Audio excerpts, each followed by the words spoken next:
ఆకాశం వైపు చూసి చూసి కళ్ళు కాయలు కాచిన వేళ అన్నదాతల కన్నీటి గాథలకు ఈ దృశ్యాలే సజీవ సాక్ష్యాలుగా మిగులుతున్నాయి.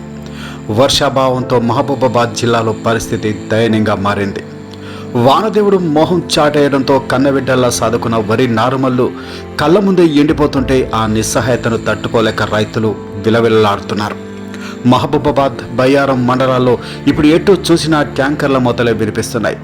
భూమి పొరల్లో చుక్క నీరు లేకపోయినా అప్పులు చేసైనా సరే నారుమల్లను కాపాడుకోవాలని తపనతో ట్యాంకర్ల ద్వారా నీరందిస్తున్నారు రైతులు. ఒక్కో ట్యాంకర్కు ఏకంగా 1000 రూపాయలు చెల్లిస్తూ వరి నారుమల్లకు ప్రాణం పోసేందుకు రైతన్నలు పడుతున్న తాపత్రయం వర్ణనాతీతం. కాలం కాని కాలంలో ఎండలు మండిపోతున్నాయి. వర్షాకాలంలోనూ ఎండాకాలాన్ని తలపించేలా ఉష్ణోగ్రతలు నమోదవుతుండడంతో భూములు బీళ్లుగా మారుతున్నాయి. బయ్యారం, మహబూబాబాద్ మండలాల పరిధిలో ఎంతో ఆశతో పోసిన వరి నారుమల్లు, వెదజల్లిన వరి పొలాలు నిలువున ఎండిపోతున్నాయి. పచ్చగా కలకలలాడాల్సిన పొలాలు నీరు లేక వెలవెలబోతూ పగుళ్ళబారుతుంటే రైతుల గుండెలు చెరువవుతున్నాయి. ఒక్క రైతు కష్టం కాదిది, ఇది సగటు రైతు ఆక్రందన.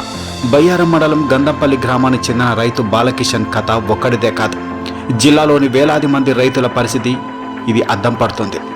నారుమడి ఎండిపోకుండా ఉండేందుకు ఏకంగా 1000 రూపాయలు వెచ్చించి ట్రాక్టర్ ట్యాంకర్ల ద్వారా నీటిని సరఫరా చేసుకుంటున్నాడు. రేకాడితే గాని డొక్కాడని ఆ పేద రైతు చేతిలో చిల్లి గవ్వలేకపోయినా పంటను దక్కించుకోవడం కోసం పడుతున్న ఆరాటం చూస్తే ఎవరికైనా కన్నీళ్లు ఆగవు.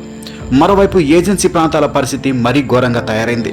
సరైన వర్షాలు లేక ఇటు పత్తి, అటు మొక్కజొన్న పంటలు వాడిపోతున్నాయి. మొలకెత్తిన కాసేపటికే ఎండల తీవ్రతకు మొక్కలు మాడుతుంటే తాము పెట్టిన పెట్టుబడులైనా తిరిగి వస్తాయా లేదో అన్న ఆందోళనలో ఏజెన్సీ రైతాంగం కుట్టుమిటాడుతోంది. అప్పులు తెచ్చి ఆకాశం వైపు ఆశగా చూసిన అన్నదాతకు ప్రకృతి కంటి మీద కొనుకు లేకుండా చేస్తుంది. పెట్టుబడి భారం పెరిగి పండిన పంట చేతికి వస్తుందో లేదో తెలియని ఈ దుస్థితిలో మహబూబాబాద్ జిల్లా రైతాంగాన్ని ప్రభుత్వం తక్షణమే ఆదుకోవాల్సిన అవసరం ఎంతైనా ఉంది.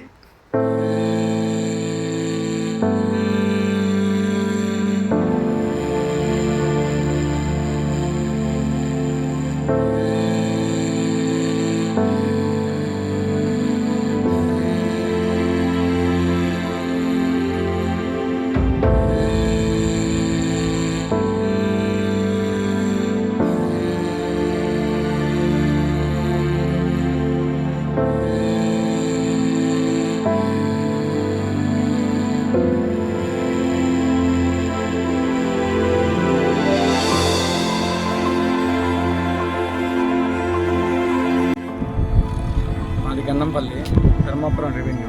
మాకు ఇక్కడ 3 ఎకరాలు ముఖ్య బాలకృష్ణ నా పేరు. నారుబోసి 14 రోజులు అవుతుంది. పంటకి నారుబోసి 14 రోజులు అవుతుంది. కాలం కావట్లేదు, వర్షాలు కురవట్లేదు. అందువల్ల ట్యాంకర్ తెప్పించి నారు కాపాడుకుంటే రేపు ఫ్యూచర్లో వర్షాలు పడితే అప్పుడు నాటేసుకోవడానికి నారు ఉపయోగపడుతుంది. ఇవాళ నారు తెచ్చిపోయింది అనుకో, మళ్ళీ నారు దొరకదు. కాబట్టి మేము ట్యాంకర్తో నీళ్ళు ఇచ్చిపోస్తున్నాం. రైతాంగం చాలా బాగా